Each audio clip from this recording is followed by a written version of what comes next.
Welcome to the Deep Dive, where we plunge into your sources and pull out the most compelling, often surprising insights. And today we have something really fascinating. We really do.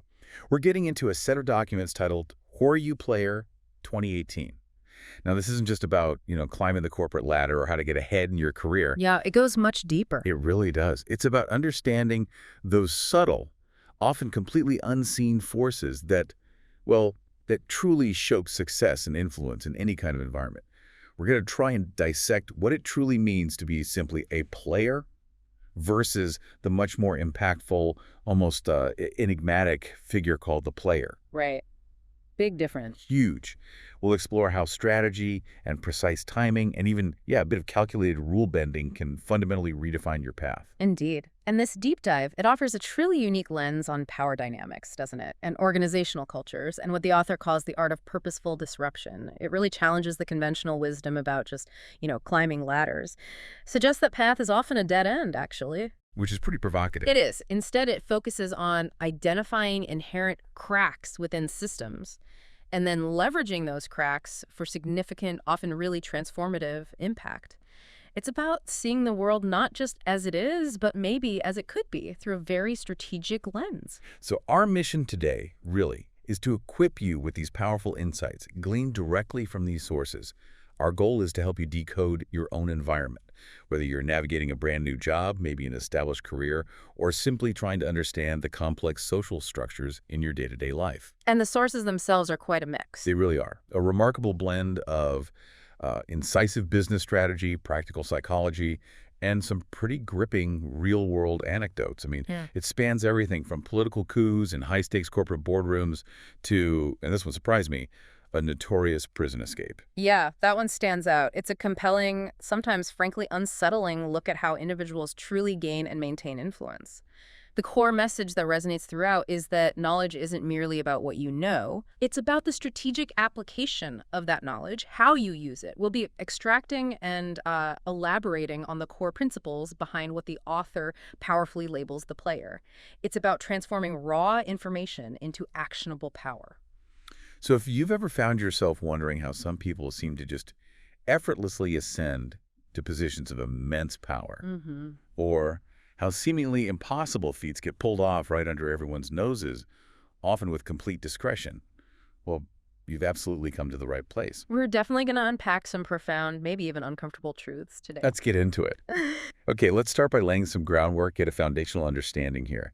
Because this source begins by drawing a very clear, very critical distinction between two roles, a player and the player. Crucial distinction. Absolutely. So when the source talks about a player, it uses this, surprisingly relatable, almost innocent analogy.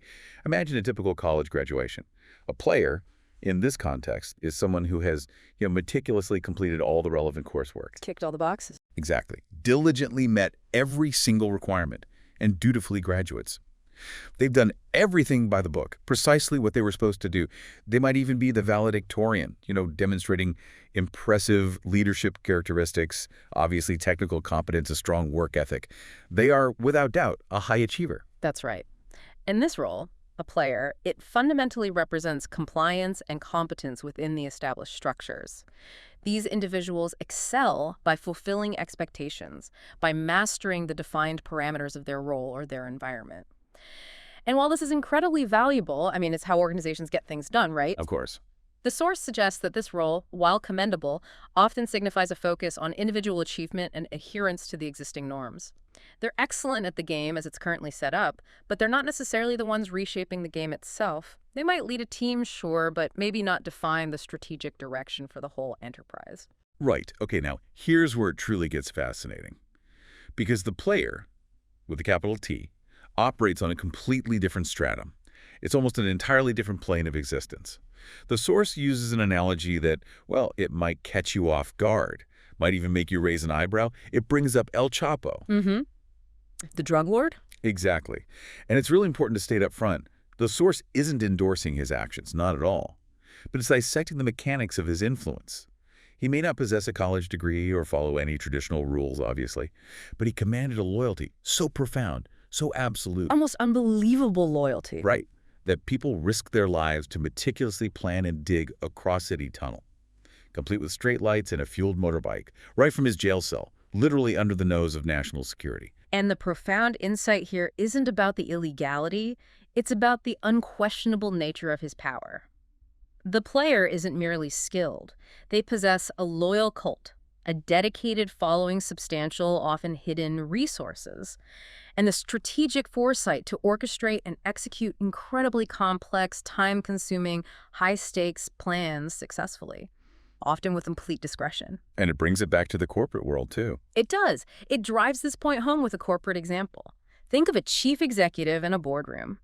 They manage to remain in that powerful seat, often through fierce internal battles. You hear about those all the time. Oh, yeah. And even when they genuinely retire, they don't just leave. They orchestrate the installation of a protege, a chosen successor. And this act, the strategic handpicking and positioning of someone who will carry on their legacy, signifies their continued influence, their enduring power as the player, long after they've officially stepped down. So the power lingers. Exactly. The power isn't just in the title, it's in the lasting impact and the control over succession. It's about moving pieces on the chessboard years in advance, much like a grandmaster. So, okay, what does this stark contrast mean for us, for you listening? Yeah. It means that true influence, according to this source, goes far beyond simply doing your job well, or graduating with honors, or even being technically competent. It's a different league. Completely. It's about cultivating a deeper level of strategic command, the ability to weave intricate webs of influence, and ultimately to orchestrate complex outcomes through carefully cultivated loyalty and near-flawless, often clandestine, execution. It's a completely different rulebook. Which brings us nicely to another powerful metaphor the source introduces. This is for anyone stepping into a new role, maybe particularly new managers or employees. The concept of chameleon skin. Chameleon skin. Intriguing, isn't it? Imagine you've just landed a truly desirable job at some global company. Got the shiny, prestigious badge, immaculate offices, excellent pay, seemingly welcoming colleagues. Sounds like the dream scenario, right? Yep. The perfect setup. But the source delivers this stark warning. It says, consider yourself lucky because you're about to be armed with realities that will shock you about the truth of your environment. Ooh, yeah. This is precisely where the chameleon skin becomes not just relevant, but absolutely essential. Right. And the chameleon skin, as it's presented in these documents, it's far more active than simply conforming or, blending in just for comfort. It's explicitly described as a highly strategic, almost intelligence-gathering tool. Your job, the source instructs, is not just to adopt one, but to design your own, meticulously crafting it. Design it. Wow. Yeah. And, crucially, you must learn how to unclothe the surface of others. Unclothe others. It implies this profound dual function. You adapt your outward appearance, your communication style, your behavior to seamlessly fit into the prevailing culture, allows you to move freely and unnoticed. But simultaneously, you are actively discerning the true intentions, the hidden agendas, the unspoken loyalties, and even the subtle vulnerabilities of those around you. So you're watching while fitting in. Precisely. It's about being profoundly observant and deeply analytical beneath that calm, adaptive exterior.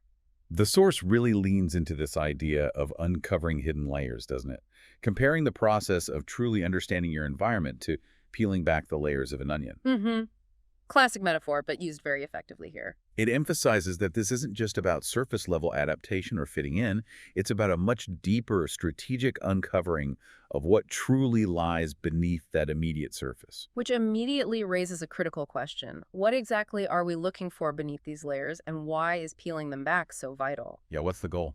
The text makes it pretty clear. The ultimate purpose of identifying these hidden layers is to identify the cracks and, by implication, the laws to break. Okay, hold on. Laws to break. That sounds risky. It does. And this is where the concept shifts from mere observation or even passive adaptation to active strategic manipulation.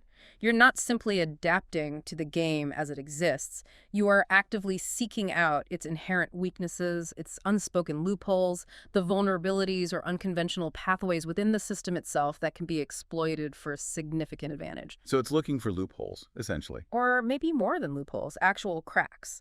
It's about looking for ways to not just play the game, but to subtly, purposefully redefine its rules in your favor. And this naturally leads us into a deeper dive on the very nature of rules themselves and the existence of these cracks in systems. I mean, we have law enforcement in society, right, and HR departments and organizations, both ostensibly there to ensure compliance. the rule keepers. supposedly. But the source asks this really provocative question. Why do we even need monitors if laws are supposedly for everyone's good, universally beneficial? Good question. If they're so good, why enforce them? Exactly. The answer it provides is strikingly simple, yet profoundly insightful. Laws exist in the first place because some people, often many people, are not in conformity, whether that's deliberate or maybe just unintentional. Right. The document highlights a fascinating paradox here that's pretty central to understanding power dynamics. We establish rules, draw firm lines, attach severe penalties, not because we hope everyone will obey. But because we know they won't. Precisely. We anticipate and know that people will break them. And critically, the source points out that these transgressors often aren't strangers or external threats, but are members, individuals deeply embedded within the system, within our own groups, our own companies. This fundamental understanding, recognizing the inherent human tendency towards nonconformity, even within tightly structured environments, is a critical aspect of strategic thinking for the player. It's not about seeing everyone as bad. It's about being realistic about human behavior and how organizations really function. Okay. And here's maybe the most jarring part for anyone, like me, who's used to playing by the rules. Not all laws are created equal in the eyes of the player. Ah, yes. The hierarchy of rules. The source draws a very sharp distinction. Some laws, it says, are like being in a police state. You must obey them. No questions asked, no exceptions. Break them, and the consequences are dire. But then it drops this bombshell. We must break some other laws to qualify as a potential player. That line really jumps out, doesn't it? It really does. It's stark, almost rebellious. And this is a highly nuanced and arguably the most crucial point for understanding the mindset of the player. The source implies that gaining membership in certain elite groups can literally grant one the implicit permission, or maybe just the capacity, to violate some rules without suffering the usual consequences. So elite privilege, essentially. Or perhaps earn strategic freedom. The true art, then, lies in the ability to discern with incredible precision which rules are rigid and truly unbreakable, carrying existential penalties, and which are flexible. Or perhaps even designed with certain cracks that allow them to be strategically bent or even broken for a distinct advantage. So it's about knowing the difference. Exactly. It's about intimately knowing the ground rules of the workplace, the official policies, the unspoken customs, and far more importantly, identifying the codes that are breakable to your advantage. This isn't about reckless disobedience, mind you. It's about highly calculated transgressions, executed with a deep understanding of the system's vulnerabilities and its enforcement mechanisms. It requires a quiet confidence in your ability to navigate the consequences or maybe avoid them altogether. And this, the source asserts, is the pathway. This is how you truly become the player. It's not about merely ascending the ranks through sheer skill or technical mastery, because frankly, as the source implies, everyone at the top is highly skilled anyway. Table stakes at that level. Right. It's about successfully displacing or circumventing the one currently in power, whether that's through what the source calls mastering the political election within an organization, or fundamentally reorienting the company to work for you, rather than you simply working for it. The distinction is crystal clear. In the director suite, it's not just about skills. It's almost exclusively about the acquisition and the exercise of power. That's the real currency. Okay, so let's turn our attention now to this art of strategic disruption. The source provides some truly compelling examples of long-term, almost invisible planning that led to massive, undeniable shifts, perfectly illustrating this concept of finding and exploiting inherent cracks in systems. These examples are powerful. Consider the enigmatic Brooklyn ghost ship, for instance. The public announcement of its existence back in 2017 confirmed America's undeniable military superiority on water. This was particularly significant, remember, after years where air dominance had been the main focus of strategic thinking. Right. Naval power was maybe seen as secondary for a while. Exactly. What's truly fascinating here is how the source deliberately emphasizes that this wasn't some spontaneous innovation or quick fix. It took some searching and some planning. That phrase implies a long, deliberate strategic play. And it highlights an almost unimaginable depth of strategic foresight, stretching across decades. During its, nascent planning and manufacturing phases, virtually only those deeply entrenched in the highest echelons of military circles would have had any insight into what was being developed. Total secrecy. Kept under wraps. Completely. The eventual public announcement, however, had a profoundly reassuring effect. bringing good night's sleep to many amidst the rising global tensions of 2017, you remember? North Korea, China, ISIS, the Syrian conflict. Yeah, things felt tense. Very. This wasn't a reactive measure to immediate threats. It was a decades-long strategic response to anticipated long-term challenges. A reconfirmation of global power by exploiting a crack in the perceived balance of global naval power. It's a testament to patience, sustained resource allocation, and a very, very long-term strategic vision. Decades in the making. Incredible. Another incredibly powerful example the author recounts stems from a personal experience. He was in an advanced economics course back in 2007. Okay. The professor assigned a seemingly straightforward 3-month project, America's escalating debt to China. At the time, this was presented as an urgent and severe national economic challenge. There were widespread anxieties that the American dollar, the world's then gold standard, was becoming dangerously dependent on Chinese debt. I remember that narrative very clearly. We all do. What's truly fascinating about this example is the student's initial conclusion. Even with 4-year-old national data at their disposal, they unanimously determined there was no answer to this monumental problem. They couldn't solve it. Nope. But the professor's response was revelatory. He clarified that even professors at the highest levels didn't know the solution at the time, underscoring the sheer scale and complexity of the issue. Wow. So even the experts were stumped. Pretty much. He then committed them to probing younger minds as a national strategy, explicitly labeling it a problem needing a 20-year solution, implying that the terrifying alternative was American slavery to China, which he declared cannot happen. Strong words. Very. This speaks volumes about a national-level crack that was not just identified far in advance, but recognized as requiring a generational, systemic approach to resolve. It's about the foresight to identify a problem so complex it demands long-term cultivation of talent and sustained strategic efforts. So not a quick fix problem. Far from it. And the source goes on to describe how America, in effect, was playing the game along with the Chinese, seemingly allowing them to buy up the whole world, almost like a cunning chameleon in plain sight. Playing Possum, almost. Kind of. But simultaneously, behind the scenes, America was keeping the situation under close study and exploiting potential solutions that would only manifest years later. This chameleon approach hints at a deep, long-term strategic game being played on a national scale. So the profound takeaway here for any aspiring player is crystal clear then. Finding the cracks to utilize and how to use them is a smart player's weapon. It's about spotting those subtle vulnerabilities, those unaddressed long-term problems that can be leveraged over extended periods for truly transformative results. So, okay, if you're an aspiring player, you're listening to this, you want to exert that deeper level of influence. How do you get on the radar of top leadership, particularly the CEO? Especially without directly challenging them or, coming across as conventionally overly ambitious or overtly political. Yeah, that's the tightrope walk, isn't it? It really is. The source offers some truly intriguing, almost counterintuitive insights, starting with what it calls the CEO's window. The CEO, it suggests, isn't just running the company day-to-day, buried in quarterly reports. They're constantly scanning, actively looking for their replacement, someone who can multiply the profitability of the company decades after he may have left. Looking for longevity, not just short-term gain. Exactly. This isn't a casual hope or a passive wish. It requires some preparation and a search. On their part, a very deliberate hunt for their successor. That's a crucial point. The CEO isn't just looking for a successor, but someone who they believe can carry on their legacy, often anticipating they expect to be replaced by one of them someday, implying an internal candidate groomed for the role. The text suggests that your duty as an aspiring player is to position yourself such that as the CEO is peeping out of her office window into the company parking lot and sees you entering your car, she is marking you out as a specimen for closer observation. A specimen. That's But top clinical. It is, isn't it? It's about being subtly, almost subliminally visible without overtly seeking attention. It's about being seen as different, but in a way that doesn't trigger immediate defenses. Okay, so how exactly does one achieve that kind of subtle, almost magnetic visibility? The source says you need to be exuding some strange fragrance that is unsettling a few folks without genuinely ruffling any feathers. A strange fragrance. I love that metaphor. It's quite something, isn't it? It implies a remarkably delicate balance to strike.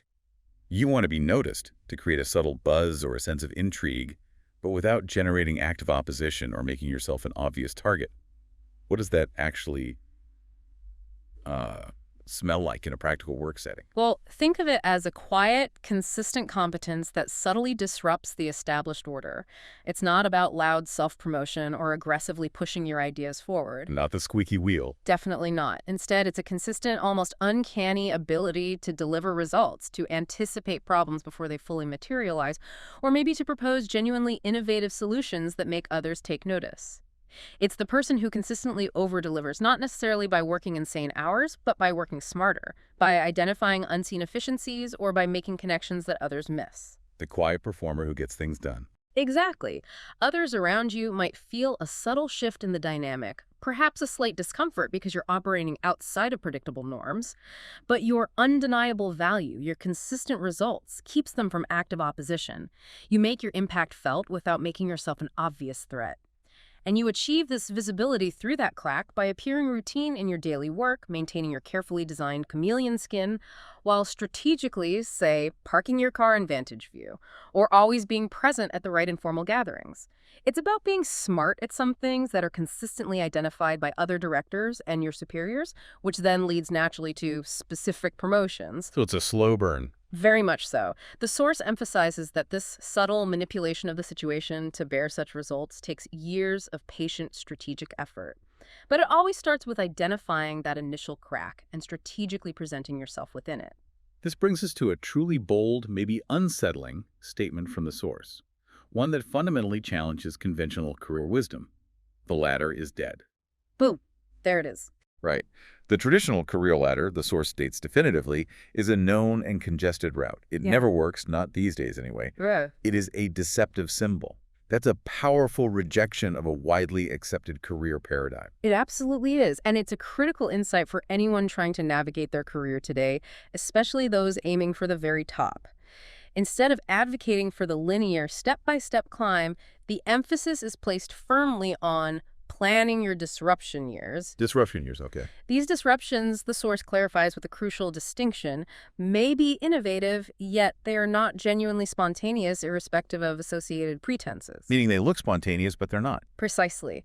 This means that true breakthrough advancement isn't accidental or merely about being innovative in some general sense. It's about meticulously locating an existing crack in the system, a bypass, a loophole, an unexploited opportunity, and then planning its explosive projection. It's a calculated, deliberate move to bypass the conventional bottlenecks and crowded pathways that often lead to stagnation. The also provides a really powerful personal example that illustrates this principle perfectly.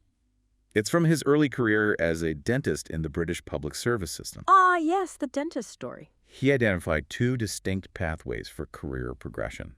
One was the traditional route. Just climb the organizational ladder, accumulate years of experience. A slow, often frustrating ascent. The well-trodden path. Exactly. The other, far less obvious route was to undertake rigorous specialist training. He chose the specialist training, right? Huh. A path that most of his peers probably overlooked or dismissed as too difficult or maybe too time-consuming. That's right. His calculation was precise. If the specialist program went well, in just 4 years, he would effectively overtake his non-specialist colleagues, putting him more than 6 years ahead in terms of career progression. Wow, that's a significant jump. Huge. Beyond that, becoming a specialist immediately made him a preferred candidate for management positions within the public service, bypassing the lengthy queues and internal politicking of the traditional ladder. Smart moves. And crucially, this path bypassed the notorious quotas that could make a non-specialist's 10-year goal take 20 years, simply due to a lack of available senior positions. This, for him, was his disruptive, innovative choice, a strategic bypass, a calculated leap. So he found his crack. He found his crack. His choice initially seemed almost reckless, like skipping when I should be crawling, and many probably thought he was being overly ambitious or foolish, maybe even arrogant. I can imagine the sideways glances. Oh, definitely. But, as he notes, when success started unequivocally coming his way, when he began hitting those accelerated milestones, even senior specialists who had faithfully climbed the ladder to the very top began to feel a profound insecurity. Interesting. Success breeds insecurity in others sometimes. It seems so. This highlights the immense power of finding an alternative, faster, and far more impactful crack when the traditional ladder never works as advertised. It even led him to eventually leave public service for a prestigious professor position. which wasn't his original calculation, apparently. Oh, really? Yeah, but it emerged organically from the strategic crack he exploited. It demonstrates that true disruption doesn't just accelerate you. It often creates entirely new pathways and opportunities that weren't even visible initially. Moving into our next crucial section then, let's explore how organizations really, any collective human environment, truly function beneath the visible surface.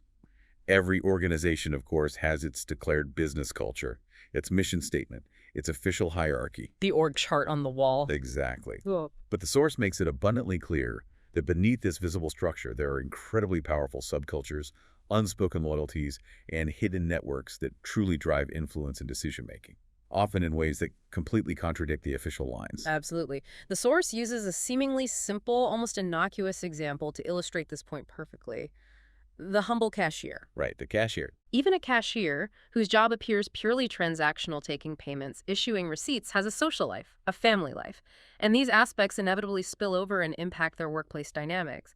They might, for instance, be a relative of a senior staff member or a close friend of someone in power, making them capable of subtly, or maybe not so subtly, making life difficult for their colleagues. So they have hidden influence. Precisely. This subtly illustrates how smart, observant colleagues will naturally gravitate to them, maybe hoping for a good word to the boss, or simply to avoid trouble, thus forming a small cluster or informal alliance around this individual.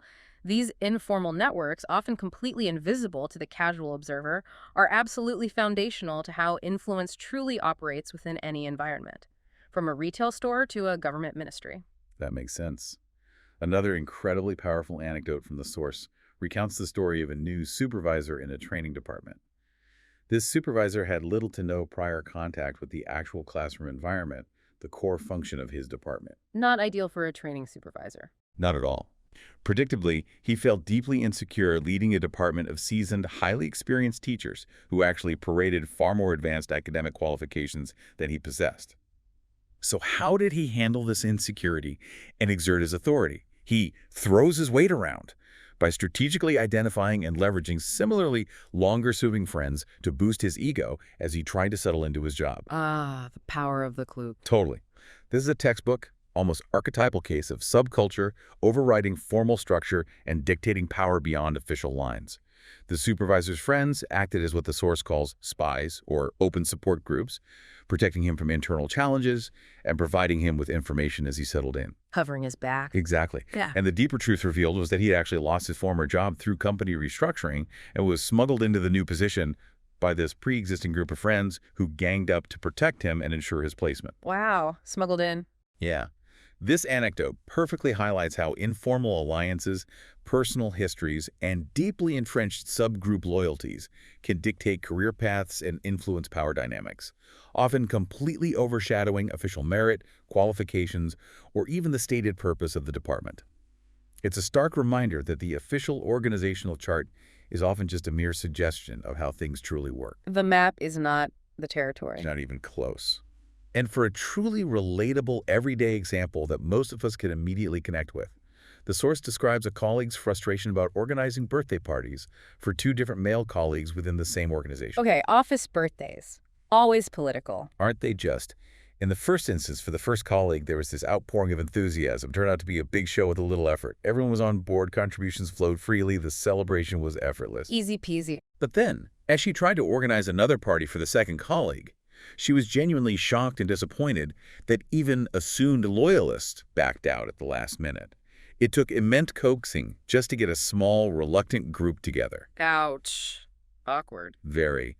This mundane example perfectly encapsulates how understanding subcultures and what motivates loyalties for different groups is absolutely crucial for navigating the hidden currents of workplace dynamics. It explains why the same individuals can exhibit vastly different levels of enthusiasm, commitment, and loyalty depending on the underlying subgroup dynamics and personal loyalties at play. Makes perfect sense. The source explicitly advises that you must know which parties to attend for the politics, meaning those gatherings that hold significant influence or are attended by key subgroups, and which can be missed entirely without severe consequences to your standing or influence. Choose your battles or parties. Pretty much.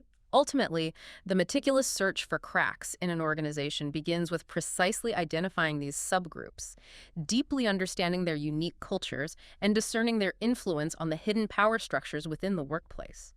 The source even notes that seemingly minor figures, like executive secretaries, can subtly frustrate many directors with a wrong word to the boss. These unspoken words, these quiet interventions, are often the ones that only produce results. They are the unseen levers of true power. The source then gives us a truly powerful personal anecdote about uncovering a hidden subgroup through incredibly subtle, almost trivial cues, what I'm now calling the bow tie and red car club. Ah, love the name. Right. While studying for his postgraduate training in the UK, the author, perhaps inadvertently at first, started regularly wearing bow ties, influenced apparently by a particularly fashionable and influential This professor. fashion choice. Seemingly innocent. He didn't even realize the significance of this until one day a professor casually revealed that there was an informal bow tie competition among a specific group of lecturers every Friday, with the ladies of the faculty discreetly voting for the best one. Wow. The secret bow tie society. Kind of. This initial observation was far more than a simple fashion trend. It was a subtle yet profound hint that there was something deeper, a hidden layer beneath the surface of collegial interactions. The author, being astute, clearly picked up on this. He did. He joined this group, seeing it as a unique opportunity to learn from the inside. This led to socializing with them at clubs outside of work, where he very quickly realized that workplace politics were affected by this group and its meetings. Ah, the real conversations happen outside the office. Often, yes. Discussions would happen that were far above his head, revealing that these weren't just casual social gatherings, they were strategic hubs of influence, where real decisions were being informally made or significantly shaped, often before they ever reached official channels. It was a secret society operating in plain sight. Fascinating and slightly terrifying. And the subtle hues didn't stop there. Beyond the bow ties, the author noticed another external, almost innocuous symbol that, when put together with the others, became highly significant. They all had red cars. Red cars, specifically red. Specifically red. And on Fridays, these red cars were strategically parked together in a very particular, almost designated area of the college parking lot. The source even notes these might not have been their primary vehicles. They could have been a wife's or daughter's car, brought specifically for the day to signal their allegiance. Whoa, that's commitment to the cause. Isn't it? This is a key, almost chilling insight from the source. If you were unaware of the undercurrents, there was nothing to hint you that these people had such intense personal commitments to each other. Invisible bonds. Exactly. The true hidden agenda behind this club became horrifyingly clear to the author over time. The central topic for discussion, the primary focus of these informal gatherings, was how to muster political support for one of them to get the post of the head of the department, a senior position that was soon becoming vacant. Ah, the plot thickens. It's about power. Always. His invitation to this exclusive group, he later discovered, hinged on his perceived ability to engineer political support or reduce resistance from the student community, indicating a strategic assessment of his value to their agenda. So they wanted to use him. It seems so. Although he quietly withdrew from active participation due to his abstention from alcohol, he smartly continued wearing his bow ties. This was a calculated move to maintain proximity and trust, showing a keen understanding of subtle loyalty signals and the importance of continued observation from the periphery. Very clever. Keep the appearance, gain the intel. The overarching lesson here is unequivocally clear. Paying attention to the subtleties is essential. A demonstration of your attraction to and subtle identification with a group's values, even through something as seemingly trivial as a bow tie, can lead to an invitation into their inner workings and agenda. And this anecdote powerfully highlights the immense value of acute observation and discerning judgment. Identifying these hidden subgroups, truly understanding their underlying interests, their unspoken culture, their true agenda, it allows you to strategically decide who to align with and for what purpose. Makes sense. This is precisely how the doors to connections opened are ways to bypass the career ladder. The source reiterates with striking clarity that the ladder in truth never gets to the top, because real power, the kind that defines the player, consistently operates through these unseen, informal networks, making the official hierarchy merely a front. And building on that, a true player doesn't just recognize the immense value and existence of these subgroups, they actively leverage them. It's proactive, not just observational. Exactly. It's not just about noticing them. They must also assess the capabilities of the cultures within these groups. This might even extend to strategically acting to force mergers as a goodwill act today in preparation for payback years later down the line. Wow. Forced mergers of subgroups. That sounds like chess at a very advanced level, playing the long game. It absolutely is about strategic long-term investment in relationships, not just transactional one-off favors. The source poses these direct, introspective questions to you, the listener. What is your leverage to foster such relationships? How can you bring value to them? Right. It prompts you to consider the granular details of the social fabric of these groups. Does one group play golf while the other is cooking? This isn't just a quirky question. It speaks to understanding their preferred social activities, their informal rituals, and finding ways to genuinely participate or facilitate them, thereby building bonds that extend way beyond the office. It's about finding common ground, even if it's outside your personal preference, right? Showing you get their world. Exactly. The source then asks another penetrating question. Who will always vote yes, even if they differ from you in private? Ah, loyalty. It is called loyalty, and it still counts towards the end game. This isn't just about professional interactions or public endorsements. It hints at a deeper, almost unbreakable bond. And the source then gets incredibly specific, maybe even uncomfortably so for some, about what this loyalty cultivation can entail, underscoring its profound, sometimes extreme nature. How specific? It says, part of the endgame includes when you need to launder clothes for a superior or buy a used car to keep someone's child in school, make sure that you have a way to remind these people about the gestures at the appropriate time. And launder clothes. Buy a car. That's Yeah. intense. It is. This is called deliberate politics for winners, and it's framed as an investment that is optimally profitable in the pursuit of the golden crown. It's about methodically securing your constituency, a loyal base of individuals, through careful planning and continuous fueling of these relationships, ensuring you have an unshakable support system when you need it most, particularly when orchestrating your explosion. It sounds very Machiavellian. It's certainly very Machiavellian, but, according to the source, undeniably effective approach to building unshakable power. Okay, let's talk about the actual execution of this grand strategy then. What the source calls timing the explosion. The big move. Right. The disruption that defines the player isn't accidental or spontaneous. It's a meticulously planned explosion, often conceived as a series of controlled blasts rather than a single chaotic event. The author provides a deeply compelling personal example of this long-range planning. At the remarkably young age of 20, he decided he wanted to retire at 50. 20 years old. Planning retirement. That's foresight. Incredible, right. But he immediately set a tighter working focus for retiring at 45, giving himself a realistic bandwidth up to 55 years old. His specific, incredibly ambitious goal was to retire into the U.S. as an African-trained dentist by 50, which he explicitly describes as a feat. And that personal anecdote is a perfect, tangible illustration of identifying a crack to disrupt, meticulously formulating the innovative disruption, and then pursuing it with unwavering, almost single-minded focus over decades. The dedication is immense. It is. The initial goal was fixed and clear, despite encountering severe scope creep and a multitude of external forces that continually threatened its derailment. The bomb, in this analogy, is the meticulously crafted, decades-long agenda, the intricate plan for retirement and relocation. The explosion is its strategic realization, the moment that plan detonates into reality, which he managed to achieve through sheer will and foresight. It speaks to an extraordinary level of clear, long-term vision and commitment. And the source applies this grand vision and long-game perspective directly to the corporate world, too. Becoming the CEO of a global titan like Microsoft, it points out, doesn't happen by accident.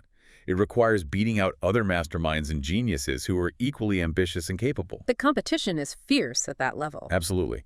It then suggests that a bright young recruit, fresh out of college, could realistically pursue the headship of a company like Shell for 20 years. If they started thinking about it, planning for it, positioning themselves for it early enough. 20 years. That truly underscores the multi-decade long game aspect of becoming the player. The source even recounts a fascinating, almost ruthless anecdote about a friend whose father, a sitting CEO, was meticulously setting traps to acquire a rival company, despite being close friends with the rival CEO. Wow. Business is business, I guess. Apparently so. When questioned about this seemingly contradictory behavior, the father coolly stated, "It's merely the way that they play the game." implying that personal relationships, however genuine, can be entirely separate from brutal, high-stakes business strategy. He even suggested his son's internship at his own company, while presented as being strictly on merit, could eventually lead to the son taking over the larger merged company. Nepotism masked as opportunity. Or perhaps strategic placement. It highlights that everything is in the psyche, meaning that success at this level is profoundly influenced by one's psychological preparation and willingness to make difficult, long-term strategic decisions. It means that the efforts that one puts into a project must bear some results, but those results might be far down the line and part of a hidden agenda. So the message here is profound then. It's not good enough for you to be merely excellent at what you're doing, to be technically superb, or even the smartest person in the room. That's just the starting point. Right. You absolutely need a sophisticated, multi-layered strategy to capitalize on your inherent strengths that will, quite deliberately, propel you above your peers and make you undeniably noticeable by those specific individuals who possess the power and influence to truly help you achieve your ultimate objective. This means being prepared to break some of those breakable laws we discussed earlier, those unwritten rules or minor conventions to prove your uniqueness, to demonstrate your unconventional strategic thinking, and to distinguish yourself as a legitimate leader capable of operating beyond the norm. It comes back to breaking rules. Calculatedly. The El Chapo tunnel example is revisited here, but with a new, chilling layer of insight. The people undertaking the intricate construction work, the diggers, the engineers were doing so without truly knowing they were accomplices to a grand crime. They had no idea what they were really building. Exactly. Only the payers, the true players at the top, knew the real purpose and conclusion of the entire operation. This, the source emphasizes, requires an overarching master plan that is so comprehensive, so discrete, that individual actions become mere components of a much larger, often hidden agenda. And your workmates, the source adds, absolutely shouldn't see evil scheming or overt manipulation. Instead, your visible competence and the trust others place in you will paradoxically grant you freedom and opportunities to decode the laws that can break safely. It's about operating with such subtle mastery that your true intentions remain masked until the explosion occurs. Political arenas, maybe more than any other environment, are prime examples of where timing, raw chance, and strategic power plays converge in the most dramatic fashion. Oh, absolutely. High drama. The source points to how Tony Blair became the youngest British Prime Minister as a helpful instruction for us. It illustrates with almost textbook precision how chance and strategy can work together for people ready to recognize and ride the wings of opportunity. It wasn't just about being ready, it was about the collision of external events with internal preparation. And the context there is absolutely crucial to understanding Blair's rise. John Major, who was initially seen by many as Margaret Thatcher's protege, executed what the source describes as an unbelievable coup to push her out of power. The end of an era. A very dramatic one. Thatcher's fall is framed as a classical drama of power play. What's critical for our discussion is Major's subsequent move. Immediately after her departure, he called a general election. Didn't waste any time. Not a second. This wasn't just standard procedure. It was a decisive, swift move to prove that he is the new emperor in town, solidifying his power before any opposition could truly coalesce. This highlights the critical importance of decisive action when a crack opens, seizing the moment created by an unexpected shift in the power landscape. Opportunity in these scenarios is incredibly fleeting. You snooze, you lose. Pretty much. And this leads us directly to the profound idea that timing, at its core, directly addresses your readiness. Directors and top executives, the source notes, rarely have the patience or time to pore over resumes in meticulous detail. Your formal application might be one of thousands. It's lost in the pile. Exactly. Instead, a right word from a trusted colleague at the club, one of those informal subgroups we discussed, can get you in front of their desk even without ever formally applying for a position. The power of the network again. Always. But here's the kicker, and the source is brutally honest. Your elevator speech had better be ready or else you blow your chance.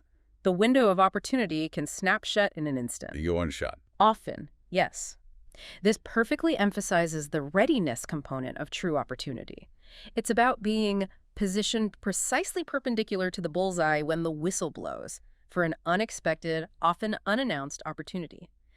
The source powerfully describes it as the collision of preparation and chance catalyze an agenda to epic dimensions. It's not simply enough to be prepared. You must be prepared for the right moment. And that moment can often be incredibly unpredictable, even serendipitous, emerging from the very cracks and undercurrents you've been observing. So you had to be ready for anything. It means your strategic planning must include contingencies for unforeseen opportunities, and your internal arsenal of skills and influence must be primed for immediate deployment. These principles of timing, chance, prepared disruption. They apply equally and powerfully to the business world, too. Of course. Same dynamics, different arena. Consider Carly Fiorina's attempt at a Ronald Reagan-style surprise punch in the 2016 U.S. presidential elections. She made a bold, unexpected move, but chance, in that particular instance, worked unequivocally against her and decisively in favor of Donald Trump. Timing wasn't right for her. Seems not. Rumors at the time even suggested she was using the presidential ambition, in part, to escape ongoing issues at Hewlett-Packard, highlighting the potential for hidden agendas even at the highest levels. Which reinforces the idea that invisible players abound at every turn, right? And their hidden agendas, personal motivations, strategic maneuvering, it can profoundly affect the broader landscape of public life and corporate power. The source illustrates this further with the example of an intern at a powerful law firm drafting complex policy documents for the EU. You, as that intern, might feel awestruck by the immense power and influence of the firm. Intimidating, for sure. Absolutely. But you need to constantly remember you are on the very edge of that power, needing to prove your skill and indispensability every single day to avoid being let go at a moment's notice. And while the son of a major shareholder might seem to have an insurmountable unfair advantage— Born on third base. Right. But the source offers a counterintuitive thought. A great player can harness that edge to his advantage through superior strategy, impeccable timing, and a deeper understanding of the subtle power dynamics at play. It's a constant, high-stakes competition, even at the highest echelons, where the lines between personal and professional strategy just blur. But maybe the ultimate, most comprehensive modern example of planning for time and chance, as the source describes it, is Mark Zuckerberg. Ah, Zuck. Good example. At just 33, he was the fifth richest man in the world, famously taking a symbolic $1 annual salary, pledging to donate 99% of his income to charity. And here's what the source particularly stresses, a detail often overlooked. Yeah. He's repeatedly described as a co-founder, not just the founder, which the source explicitly states is key. Interesting. Why is co-founder key? Well, the implication is collaboration and strategic alliance from the very outset. Right. This detail is absolutely critical to understanding Zuckerberg's trajectory through the lens of this source. It states that he set up design the end goal from the beginning, implying a meticulously preconceived master plan, not just a spontaneous burst of innovation. So it was all planned. According to this, yes. He broke a rule by famously leaving Harvard, but his fiancée, Priscilla Chan, remained in college, which the source frames as part of the scheme, identifying and leveraging collaborators from the very start. He had strong familial support, which is another often hidden resource for the player. And crucially, he conquered the skills turf by building the platform and, perhaps most importantly, got his politics right as he navigated treacherous boardrooms, congressional hearings, global regulatory bodies. He's definitely faced a few of those. He certainly has. His story, much like those of Bill Gates and Steve Jobs, isn't just about an enigma or singular achievement. It's about a relentless, ongoing drive for relevance to remain in the game. The source concludes this section with a truly powerful and sobering reminder. The landmines never leave the boardroom. The game is always in play, no recess. It's a continuous, often brutal battle for influence and power, demanding constant vigilance. And that continuous battle for relevance and power is also profoundly shaped by a fascinating societal trend the source calls the 40-year rule. The 40-year rule. Okay, what's that? This rule, it suggests, directly influenced events like Tony Blair's ascension. His younger age, for instance, arguably gave him a significant edge over Neil Kinnock, a more seasoned politician, but one perceived as older. Ah, the youth factor.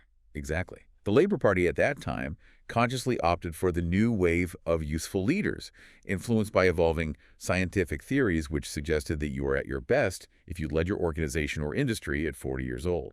This wasn't just a political whim, it was a perceived strategic advantage. Interesting. So 40 was seen as the peak leadership age. Apparently so.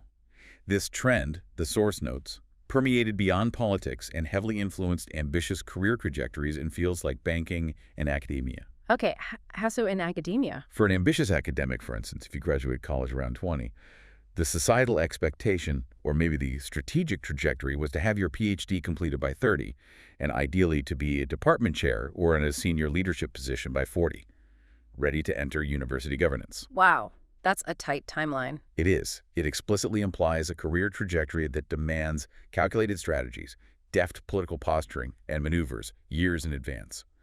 This 40-year rule, the source reveals, also significantly influenced the strategic introduction and positioning of Barack Obama onto the national political stage. It's a powerful, almost unseen, current dictating career pacing and power acquisition in many sectors. So for you, the listener, whether you're just starting out or deeply established in your field, this is a direct, actionable, and perhaps somewhat urgent insight. It really is. Yeah. Young Mark Zuckerberg instinctively knew that the sacrifice required that he left school for the timing to be correct. He understood the strategic window. Therefore, the source advises, if the going rate is 40 in your industry, meaning that's the prime age for top leadership, your arrow should already be aimed at 35. You need to be in striking distance 5 years before the target age. Plan ahead, way ahead. Way ahead. This is truly the ultimate lesson in strategic timing presented by the source, offering a stark, almost unforgiving warning. It suggests that if, for any reason, your specific target for a leadership role or apex position isn't hit by 42 years old, Uh-oh. What happens then? you may as well forget about the agenda and shift gears to one of your alternative fallback plans. Ouch. That's harsh. Forget it by 42. Seems to be the implication. It speaks to the brutal reality of professional apexes and the necessity of precise, long-term strategic execution. It means identifying your career goals, understanding the industry's timeline, and orchestrating your moves years in advance, because missing that critical window can mean missing it entirely. It's a call to profound intentionality and decisive action. No pressure then. None at all. And finally, this entire concept of the explosion, your big breakthrough, your ascent to power, it isn't a single isolated event, but an ongoing process. Right. It's described as better as a series of blasts, requiring constant readiness, continuous strategic maneuvering, and the unwavering anticipation of counter moves from other players. The source uses a powerful analogy. If you plan to head a major institution like Wells Fargo Bank, a titan of industry, you must be ready to crack through concrete. Crack through concrete, that paints a picture. Doesn't it? It's a metaphor for immense sustained resistance, but also a reassurance that it's possible because others have done it before. This implies a relentless commitment to continually acquiring ammunition, new skills, new connections, new insights, and meticulously stocking your armory with various types of arsenals that continue to prove relevant to the current battlefront. You must be taking continuous, incremental, yet powerful steps towards your ultimate goal. Never stop preparing. Never. The source explicitly warns that as your visibility increases, the degree of opposition and effrontery increases until you enter the ring for a face-to-face duel. You are never the only one with the strategy. Other powerful players will inevitably emerge and try to pull you down. So you need defense as well as offense. Absolutely. Therefore, some arsenal must be reserved for them as well. You need to be prepared not just to achieve your goals, but to defend your position against the inevitable counterattacks and competitive maneuvers from other aspiring players. It's an ongoing high-stakes game of strategic chess. So we've journeyed through understanding these unseen cracks, the influence of subcultures, the critical importance of timing, the continuous battle for position.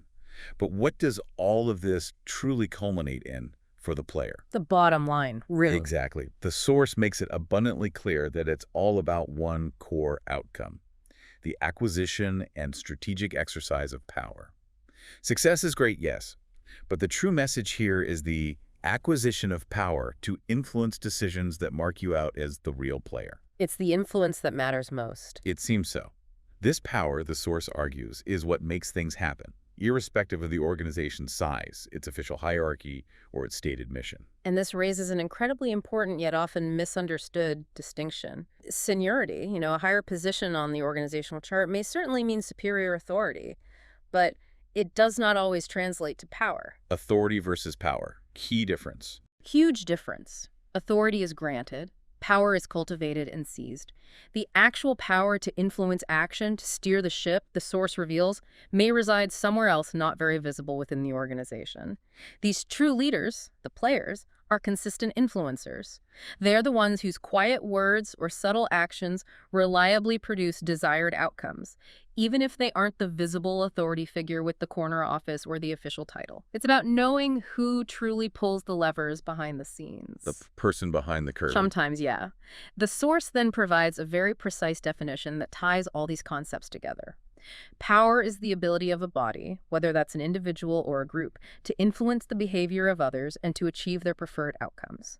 It's not just about commanding, it's about consistently shaping reality to your will. Influencing behavior, achieving preferred outcomes. Got it. Exercising this kind of power isn't some separate abstract concept.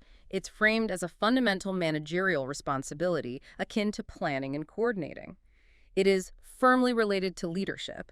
Indeed, it is the essence of true leadership, according to this source. Power is leadership here. Effectively, yes.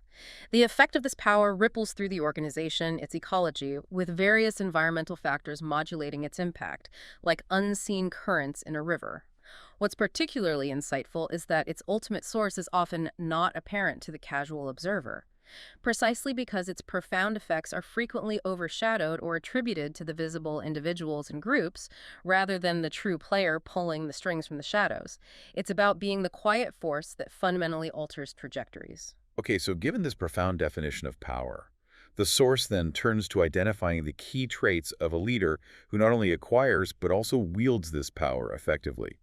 It's almost like a blueprint for the kind of person who rises to become the player. The profile of a player. Exactly.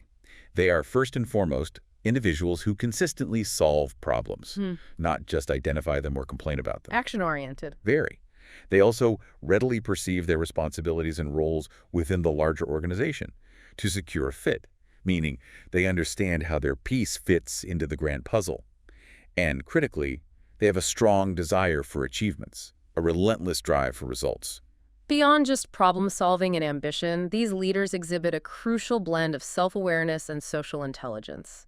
They are self-confident without being arrogant, possessing a quiet assurance that doesn't alienate others. That's a fine line to walk. It is. They are self-disciplined, demonstrating the consistent focus required for long-term strategic execution.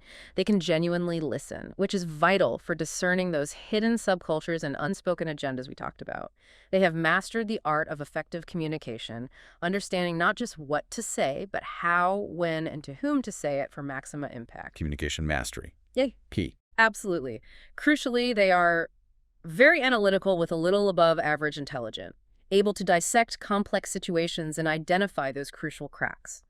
They are also emotionally stable, maintaining composure under pressure, and they consistently show a positive attitude towards their subordinates and the organization, fostering loyalty rather than resentment. So it's a combination of intellect, discipline, and emotional intelligence. A potent mix. It's the consistent demonstration of these traits, the source argues, that makes these individuals readily acceptable to members of their organizations. This acceptance, this earned trust and respect, is what ultimately catalyzes the ability to influence behaviors and decisions of others through their personalities. It's not just their position, it's their very being that becomes a conduit for influence. Their character becomes their power source. Precisely. These individuals, through the consistent application of these nuanced characteristics, become what the source calls well-grounded, established players. Their power isn't simply about their formal position or their title on an organizational chart. It's about their inherent, deeply cultivated ability to influence through their character, their actions, their strategic foresight, and their unparalleled understanding of the hidden dynamics. They don't just wield power, they are power, a living embodiment of the strategic mastery and subtle manipulation that defines the player. Hashtag tag tag outro. Wow. So we've taken a truly deep dive today into what it means to be the player. Learning that it's a role, a mindset, far more complex than just raw skill or hard work or even traditional leadership. Much more complex. It's about meticulous strategic planning, a profound understanding of unseen power dynamics, knowing precisely when and how to disrupt, and constantly, deliberately adapting your chameleon skin to navigate and shape your environment. From El Chapo's audacious, meticulously planned escape to Tony Blair's calculated rise to power, and even the subtle yet immensely influential nuances of an office birthday party. Don't forget the birthday party. Never. These sources reveal a consistent underlying thread. True influence is cultivated and earned, often over years, through strategic action and acute observation. not merely granted by title or position. It's about identifying those subtle yet powerful cracks in any system, and then having the foresight, the determination, and the political acumen to act decisively. So as you go about your week, whether you're leading a meeting in a boardroom, navigating the social dynamics of a classroom, or maybe just interacting within your personal social circles, consider this. How might you begin to truly identify those subtle subcultures and unspoken, often powerful, unwritten rules that are at play in your own unique environment? Take a moment to truly observe. Look beneath the surface. And beyond just identifying them, what calculated, purposeful actions can you take? Not simply to conform, but to strategically position yourself to influence preferred outcomes. To become maybe the player in your own sphere. What small, almost imperceptible cracks exist that, with long-term vision, you could begin to exploit for genuine, lasting impact? The game, as the source says, is always in play. Always in play. That's our deep dive for today. Thank you for joining us on this truly illuminating exploration of power, strategy, and the demanding yet ultimately rewarding art of the intentional explosion.